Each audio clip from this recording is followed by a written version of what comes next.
Hello everyone, welcome back to the biology knowledge point YouTube channel. मैं Akshay Chopra, lecturer of biology, आपका channel पर स्वागत करता हूं। आज के इस लेक्चर में हम पढ़ेंगे गैस्ट्रुलेशन। गैस्ट्रुलेशन क्या है? गैस्ट्रुलेशन एक ऐसी प्रोसेस है जिसमें आपका एम्ब्रियो डेवलपमेंट करता है 9 मंथ, शुरू से लेके एंड तक, फर्स्ट मंथ से लेके 9 मंथ तक हम इसको कंप्लीट पढ़ेंगे आज। इससे पहले मैंने आपको इम्प्लांटेशन पढ़ाया। इम्प्लांटेशन में आपने क्या समझा था? इम्प्लांटेशन में आपने देखा था कि मैंने जाइगोट को, जो जाइगोट आपका बना है, उसको मैंने यूट्रस के अंदर इम्प्लांट करवाया लास्ट लेक्चर में, वो सब हम कर चुके हैं। आज हम ये देखेंगे कि वो जो इम्प्लांट कराया है उसके अंदर क्या क्या चेंजेस आते हैं और कैसे कैसे आपका जो बच्चा है वो डेवलप करता है। फिलहाल 1 मिनट के लिए पिछला मैं एक बार के लिए रिवाइज कराता हूँ कि आपने पढ़ा क्या था, ताकि आपको एक बार रिमाइंड आ जाए। देखो, ये हमने एक ब्लास्टोसिस्ट बनाया था। इसमें मैंने आपको ऐसी सेल्स दिखाई थी, ठीक है, ऐसे याद होगा आपको, कराई थी ना ऐसी सेल्स, ऐसी कैविटी बनाई थी हमने लास्ट लेक्चर में, और एक हमने यहाँ पर ऊपर बनाई थी, ठीक है, ऐसे, जिसको हमने नाम दिया था, इसको बोला था हमने एपीब्लास्ट, एंड इसको बोला था हमने हाइपोब्लास्ट। ठीक है बच्चे, इतनी कहानी हम पढ़ चुके थे, एपीब्लास्ट एंड द हाइपोब्लास्ट। अब जब ये सारा का सारा आपका जो ब्लास्टोसिस्ट है ये इम्प्लांट हो जाएगा, तब ये जो एपीब्लास्ट और हाइपोब्लास्ट है, इन दोनों के अंदर चेंजेस आएंगे। इन दोनों से लेयर्स बनेंगे जिनको हम बोलते हैं जर्म लेयर। Germ layer.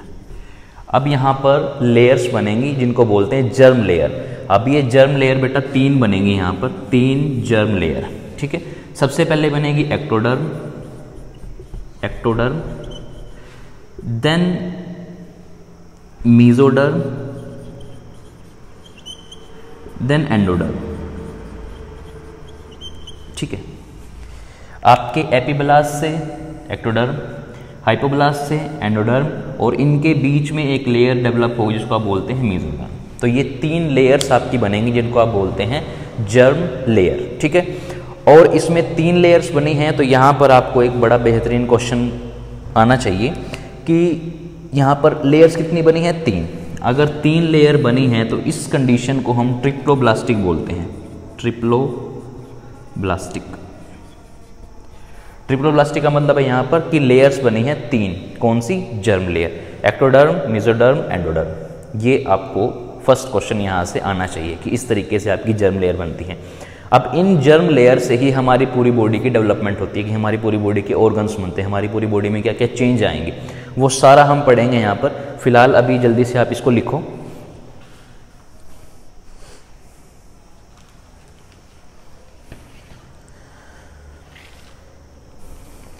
हो गया। अब यहाँ पर हम एक टर्म लिख सकते हैं गैस्ट्रुलेशन के बारे में, डेवलपमेंट ऑफ जर्म लेयर। इन जर्म लेयर की डेवलपमेंट गैस्ट्रुलेशन कहलाता है। गैस्ट्रुलेशन को क्या बोलते हैं? Development of germ layer. या आप लिख सकते हो due to the morphogenetic movement of cell. Due to the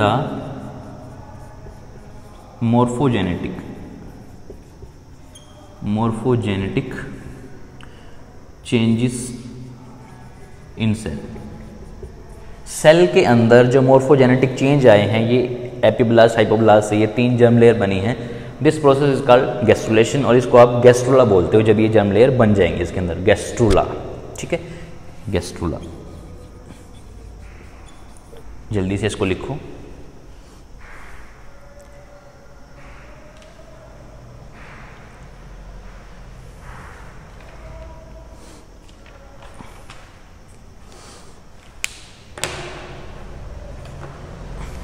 हो गया बच्चे। अब हम एक चार्ट बनाएंगे जिसमें मैं आपको ये दिखाऊंगा कि इन तीनों लेयर से क्या क्या बनता है और हमारी बॉडी के ऑर्गन्स का ओरिजिन क्या क्या है, कहाँ से कौन सी लेयर से क्या बनने वाला है, उसको हम यहाँ पर अब देखेंगे in the form of chart. तो यहाँ पर मैं ओरिजिन ऑफ जर्माइनल लेयर यहाँ पर लिखता हूँ मैं। ओरिजिन कहाँ से है? जर्माइनल लेयर से। कौन सी जर्माइनल लेयर है आपकी? 3 जर्माइनल लेयर है बच्चे, ठीक है। कौन कौन सी है बताएंगे एक बार, अभी बता के हटाऊँ मैं। एक्टोडर्म, मेसोडर्म और एंडोडर्म। ठीक है, यहां पर अब होगा क्या, मैं आपको एक एक ऑर्गन बताता जाऊंगा, एक एक यहाँ पर टिश्यू बताऊंगा, जिसमें आपको ये समझना है कि इसमें आपको एक्टोडर्म लिखना है, किसमें में आपको मेसोडर्म, किसमें आपको एंडोडर्म लिखना है। तो यहाँ पर सबसे पहले टिश्यू की बात करेंगे कि हमारी बॉडी के अंदर जो टिश्यू बनते हैं, हमारी जो ह्यूमन बॉडी है इसके अंदर बच्चे 4 टाइप के टिश्यू होते हैं, एपिथेलियल, मस्कुलर, कनेक्टिव और nervous tissue. 4 tissue, epithelial,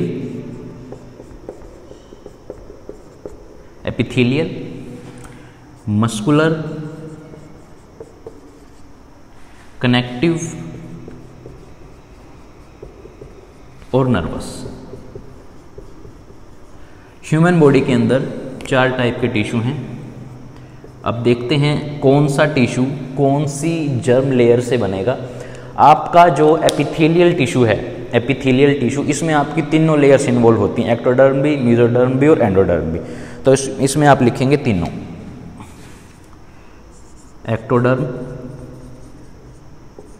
mesoderm और एंडोडर्म। इसमें आप तीनों लेयर्स दिखाएंगे, एक्टोडर्म भी, मेसोडर्म भी और एंडोडर्म भी। ठीक है, गॉट इट। नेक्स्ट है आपका मस्कुलर। मस्कुलर जो टिश्यू है आपकी पूरी बॉडी में, मस्कुलर टिश्यू बनता है आपकी मेसोडर्मल लेयर से। ये बनेगा मेसोडर्मल, इसका ओरिजिन मेसोडर्मल है।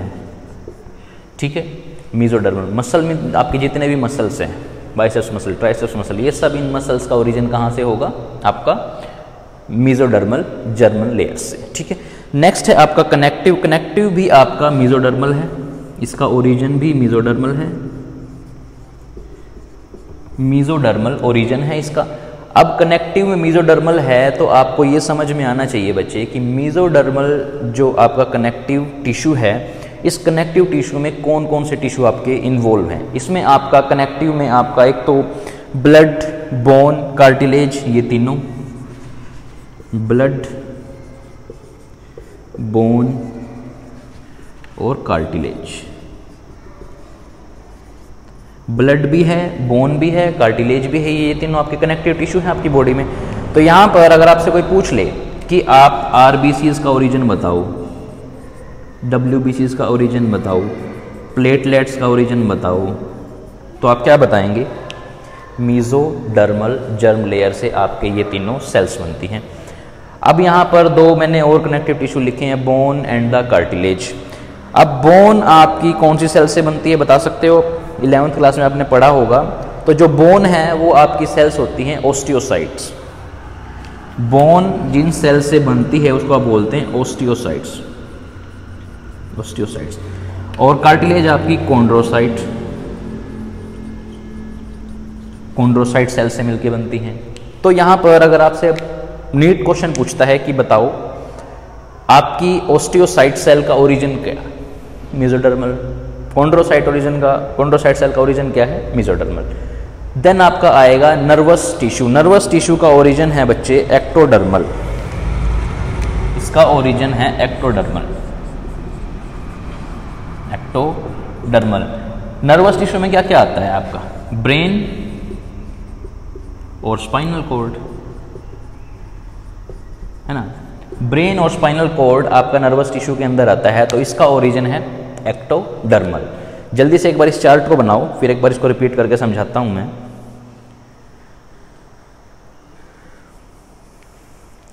ठीक है, अब सुनो ध्यान से।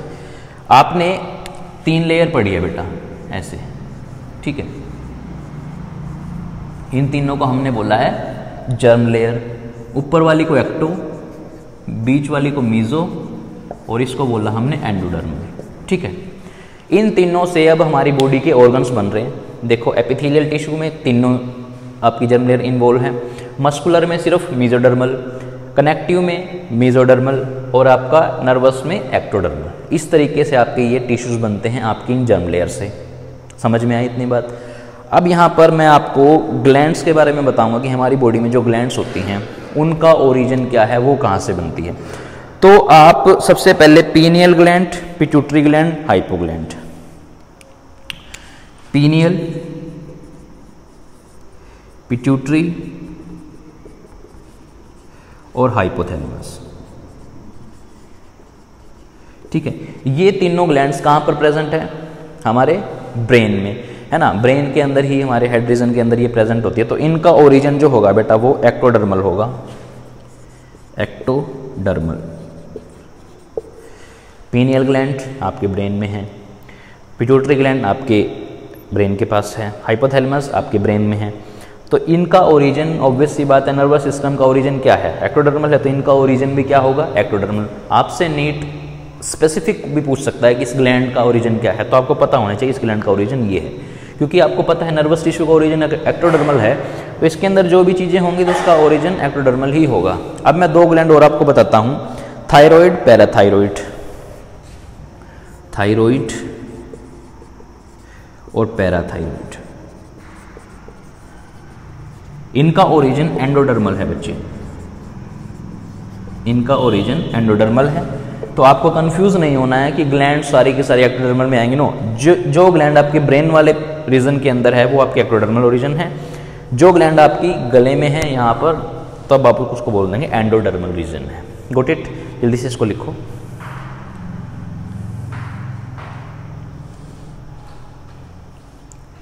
Got it. अब यहाँ पर मैं आपको एक बड़ा अच्छा क्वेश्चन बताऊंगा जो आपको समझ में आना चाहिए, नीट के पॉइंट ऑफ व्यू से इंपॉर्टेंट है।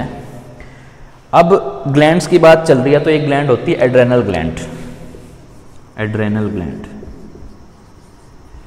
ठीक है।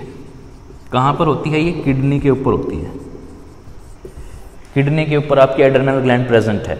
अब एड्रेनल ग्लैंड के दो रीजन होते हैं, ये एक ऐसा सा इसका स्ट्रक्चर है, इसके दो रीजन होते हैं, इसको आप बोलते हैं मेडुला, इसको आप बोलते हैं कोर्टेक्स। देखो ग्लैंड एक है लेकिन इनका ओरिजिन अलग अलग है, अब देखना ध्यान से। कोर्टेक्स और मेडुला दो रीजन ग्लैंड आपके एड्रेनल ग्लैंड के अंदर होते हैं, दो ओरिजिन, ठीक है। अब जो आपका इसके अंदर कोर्टेक्स है, जो ये कोर्टेक्स है, इसका ओरिजिन तो मेसोडर्मल है, मेसोडर्मल। बट जो आपका मेडुला है इसका ओरिजिन आपका एक्टोडर्मल है, एक्टोडर्मल।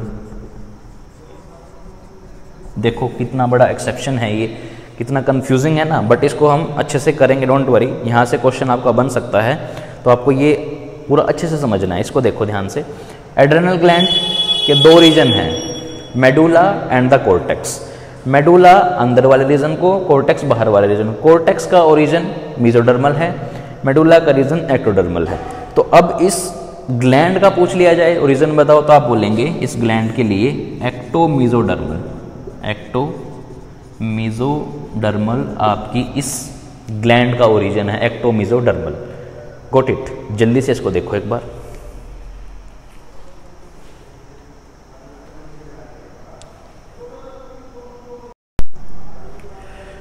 हाँ जी बच्चे, हो गया इतना। अब एक एक्सेप्शन और कर लो, बस एक एक्सेप्शन और है आपका, एक एक्सेप्शन है ये जो आपको अच्छे से समझना है। एक सेल्स होती है आपकी बॉडी के अंदर, एस्ट्रोसाइट बोलते हैं उसको, ये आपकी ब्रेन में प्रेजेंट है। एस्ट्रोसाइट सेल जो है वो प्रेजेंट तो ब्रेन में है, बट इसका ओरिजिन क्या होना चाहिए? ओरिजिन तो इसका एक्टोडर्मल होना चाहिए, बट इसका ओरिजिन होता है मेसोडर्मल, मेसोडर्मल। बस एक ये एक्सेप्शन और ये एक्सेप्शन याद कर लो, बाकी सारे आसान हैं। यहाँ से और यहाँ से क्वेश्चन आ सकता है भाई, पहले ही बता रहा हूँ। एक्सेप्शन है एस्ट्रोसाइट, ये आपके ब्रेन के जो सेल्स हैं उनको बोलते हैं एस्ट्रोसाइट, एक्सोन्स के अंदर बेसिकली पाई जाती हैं ये, और इनका ओरिजिन मेसोडर्मल है, और यहाँ पर एक्टोमेसोडर्मल है। दोनों आपको समझ में आना चाहिए। चलो जल्दी से इसको करो। चलो इसको भी रिवाइज करते हैं।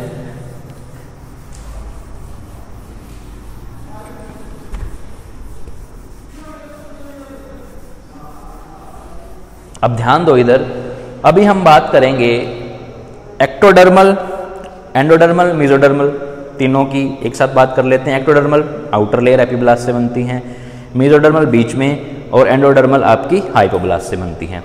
अब कुछ आपकी बॉडी के अंदर सिस्टम होते हैं, जैसे सर्कुलेटरी सिस्टम, डाइजेस्टिव सिस्टम, उन सिस्टम का भी एक बार ओरिजिन देख लेते हैं, कई बार क्वेश्चन आ जाता है। तो यहाँ पर आप दो कॉलम बनाएंगे, endodermal and the mesodermal, endodermal and mesodermal. ठीक है, एंडोडर्मल और मीजोडर्मल में कौन कौन से आपके सिस्टम आएंगे? देखो सबसे पहले एंडोडर्मल की बात करें। एंडोडर्मल में आपका डाइजेस्टिव सिस्टम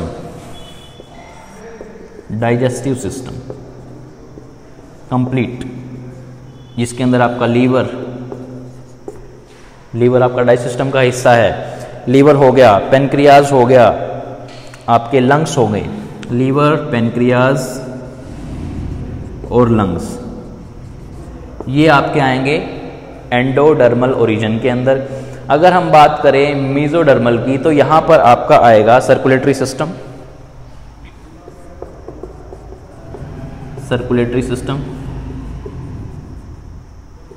ठीक है, स्केलेटल सिस्टम,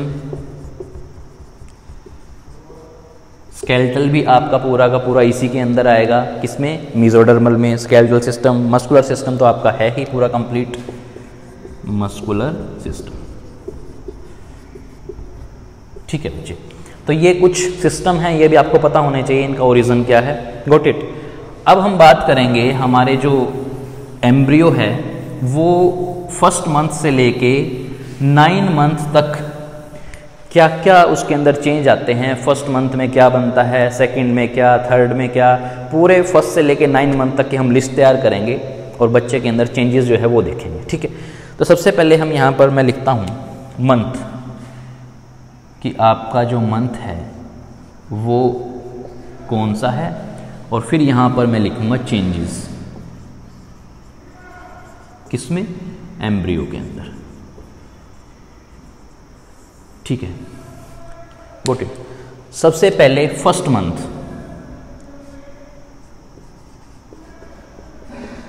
पहले महीने में बच्चे के अंदर क्या क्या चेंजेस आते हैं, क्या क्या बनता है वो देखते हैं। सबसे फर्स्ट मंथ में आपका एक तो बच्चे के हेड बनना शुरू होगा, आर्म्स थोड़े थोड़े बनेंगे, और मेनली आपका जो हर्ट है, हर्ट, इस पे तो स्टार मार्क कर लेना, हर्ट, आपके बच्चे का जो हर्ट है वो फर्स्ट मंथ में बन जाता है। और फर्स्ट मंथ में ही जो डॉक्टर्स हैं वो स्टेथोस्कोप से बच्चे की हार्ट बीट सुन लेते हैं। अगर बच्चे की हार्ट बीट आ जाती है देन डॉक्टर कहता है कि आपका बच्चा हेल्दी है। अगर नहीं आती है तो उसको बोलते हैं अबॉर्शन कराओ, बच्चा डेड है। ठीक है, तो फर्स्ट मंथ में चेंजेस हैं ये। अब सेकंड मंथ की बात करें, सेकंड मंथ में आपके क्या क्या चेंजेस आएंगे? सेकंड मंथ में आपके लिम्स बनेंगे, डिजिट्स बनेंगी, लिम्स, डिजिट्स। डिजिट्स का मतलब होता है बेटा फिंगर्स, फिंगर्स बनेंगी यहाँ पर। बच्चे की जो फिंगर्स हैं हाथ पैर की, लिम्स की, वो फिंगर्स बनेंगी सेकंड मंथ में। थर्ड मंथ की बात करें, तीसरे महीने में बच्चे में क्या क्या चेंजेस आएंगे? तीसरे महीने में बच्चे का बनता है बेटा genital organs, genital organs, limbs, neck, ये बनेंगे आपके थर्ड मंथ में। जेनाइटल ऑर्गन्स होते हैं बेटा कि वो लड़का है कि लड़की है, लड़की है तो वेजाइना बनेगा, अगर लड़का है तो उसका पेनिस वाला स्ट्रक्चर जो है, टेस्टिस वगैरह, वो बनना शुरू हो जाएंगे। किसमें? तीसरे महीने में। ये तीसरे महीने की बात है आपकी। अब बात करेंगे फोर्थ मंथ की, कि चौथे महीने में जो बच्चा है, जो एम्ब्रियो, उसके अंदर क्या क्या चेंजेस आएंगे। चौथे महीने में पहली बात तो मेजर ऑर्गन फॉर्म हो जाएंगे, major organ form. Major organ form कौन कौन से? मेजर ऑर्गन में आपका क्या आ सकता है? हार्ट तो बन गया है, किडनी बन सकता है, लीवर बन सकता है, पेनक्रियाज बन सकता है, स्टमक बन सकता है। ये आपके चौथे मंथ की कहानी है कि चौथे मंथ में जो बच्चा है उसके अंदर क्या क्या चेंजेस आएंगे। फोर्थ मंथ तक की कहानी कंप्लीट। फिफ्थ मंथ में क्या होगा? फिफ्थ मंथ में आपके बच्चे की 5वें महीने में बच्चा मूवमेंट करता है,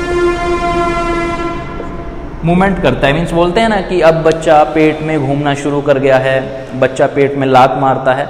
वो जो मूवमेंट है वो 5वें महीने में आती है। बच्चा पेट में राउंड घूम जाता है कई बार, और कई बार उसकी लोकेशन भी चेंज हो जाती है, तो उसको ठीक किया जाता है। ठीक है, मूवमेंट 5वें महीने में। ठीक है, इसको आप 5वें महीने की बात करेंगे।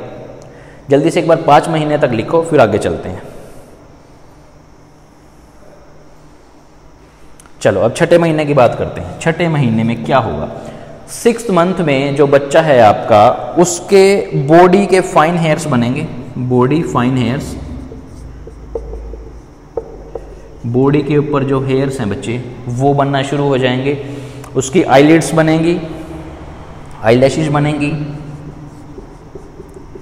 आईलिड्स, आईलैशेस जो आपकी मेनली आईज वाला रीजन है वो यहाँ पर बनना शुरू हो जाएगा। 7वें महीने में क्या होगा? 7वें महीने में बच्चा आर्टरीज और वेन्स फुली डेवलप हो जाएंगी। Arteries and veins developed. Arteries when समझते हो ना? आर्टरीज और वेन जो आपका ब्लड को कैरी करती है। 7वें महीने में आपकी आर्टरीज और वेन्स बन जाएंगी। जल्दी से इसको लिखो। हो गया। 8वें महीने में क्या होगा? 8वें महीने में जो बच्चा है वो मोस्टली डेवलप हो चुका होगा, मोस्टली डेवलप्ड, और साथ में फैट डिपोजिशन शुरू हो जाएगा ऑन बॉडी। जो फैट का डिपोजिशन है बॉडी के ऊपर, जो फैट आता है एडिपोज टिश्यू, वो बनना शुरू हो जाएगा बॉडी के ऊपर। और 9वें महीने में बच्चा fully mature developed, fully mature and ready to parturition, ready हो जाएगा डिलीवरी के लिए। जल्दी से इसको लिखो, फिर रिपीट करता हूं।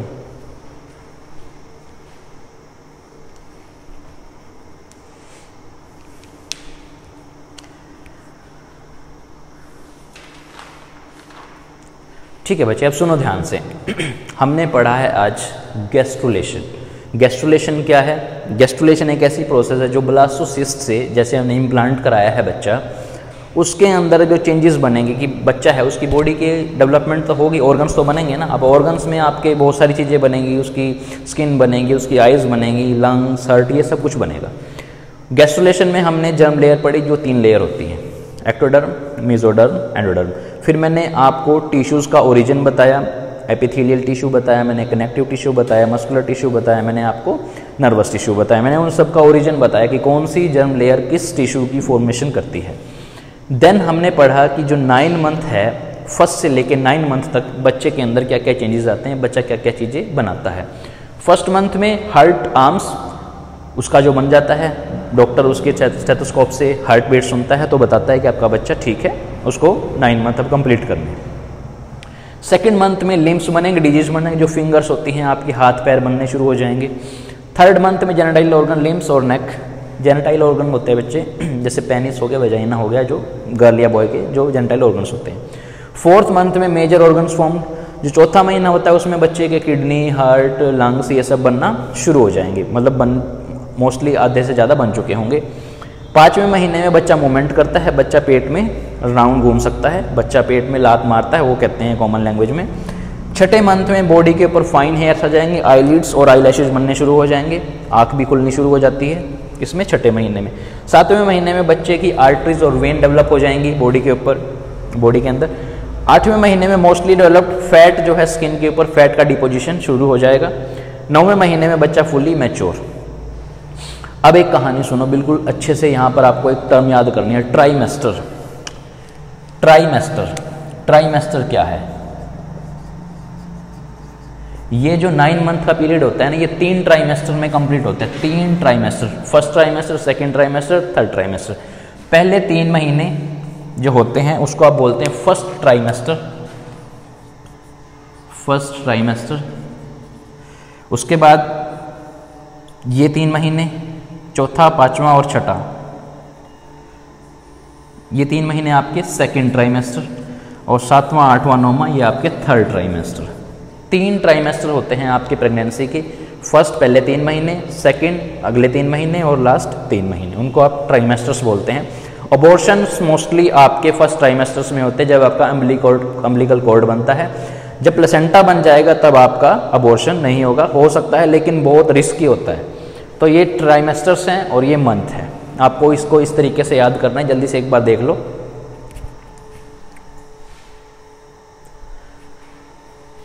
हाँ बच्चे, हो गया। अब यहाँ से क्वेश्चन क्या आएगा, नीट के लिए पढ़ रहे हैं तो नीट के लिए क्वेश्चन तो तैयार करने पड़ेंगे। क्वेश्चन सुनो अब ध्यान से। आपसे वो पूछ लेगा कि ये बताओ फर्स्ट ट्राइमेस्टर जो है, फर्स्ट ट्राइमेस्टर, उसके अंदर जब ये फर्स्ट ट्राइमेस्टर खत्म हो रहा होगा, एंड हो रहा होगा, तब क्या बन चुका होगा। तब आप बताएंगे मेजर ऑर्गन्स फॉर्म हो चुके होंगे। आपसे पूछेगा कि 5वें महीने में क्या होगा, मूवमेंट होगी किसकी, बच्चे की, कहाँ पर, इन द यूट्रस, यूट्रस के अंदर बच्चे की मूवमेंट होगी। पूछ लेगा आर्टरीज एंड वेन्स कौन से मंथ में डेवलप होती हैं, कौन से में, 7वें महीने में। आपसे पूछेगा फैट डिपोजिशन कौन से मंथ में स्टार्ट हो जाएगा, आपका 8वें महीने में, फैट डिपोजिशन, बॉडी के ऊपर जो फैट बनता है। फिर आपसे पूछ लेगा 3 ट्राइमेस्टर हैं, first trimester, second trimester, third trimester, छठा, 7वां, 8वां महीना, या फिर पहला, दूसरा, तीसरा महीना कौन से ट्राइमेस्टर में आता है। आपसे पूछ ले 8वां महीना बताओ कौन से ट्राइमेस्टर के अंदर आएगा, तो आपको पता होना थर्ड ट्राइमेस्टर आपका 8वां महीना होता है। तो this is all about the gastrulation. Gastrula आपने पढ़ा, जर्म लेयर आपने पढ़ी, तो ये आपका लेक्चर था आज का। कोई दिक्कत है, कोई डाउट है, आप कमेंट सेक्शन में छोड़ दें, मैं क्लियर करूंगा। फिलहाल अगर इसमें भी कोई दिक्कत आती है तो अभी एक बार रिपीट करके जरूर देख लें लेक्चर को, बिल्कुल क्लियर समझ में आएगा। कोई दिक्कत आती है फिर भी कमेंट सेक्शन में कमेंट छोड़ दें, मैं उसको देख लूँगा। ठीक है, थैंक यू बच्चे।